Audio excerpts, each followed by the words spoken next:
কৃষ্ণনগরের খুব কাছে রয়েছে এমন একটি জায়গা যেখানে ফ্যামিলি অথবা বন্ধু বান্ধবদের সাথে খুব সুন্দর একটা দিন কাটানো যাবে। Hey everyone, welcome to a new mini blog. তো চলো আজকে তোমাদেরকে নিয়ে যাব সেই জায়গায়। আমরা 3 বান্ধবী মিলে পৌঁছে গেছিলাম সেখানে।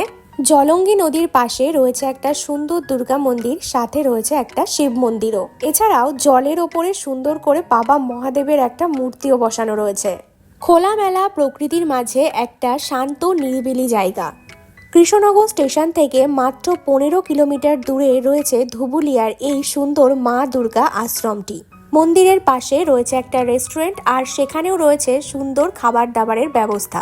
এই রেস্টুরেন্টে কিন্তু শুধুমাত্র নিরামিষ খাবারই পাওয়া যায়। তো আমরা এখানে মা দুর্গার স্পেশাল একটা থালি নিয়েছিলাম, যেটার পরিবেশনটাই তো ছিল ভীষণ সুন্দরভাবে মাটির থালায় পরিবেশন করেছিল, সাথে প্রচুর রকমের আইটেম।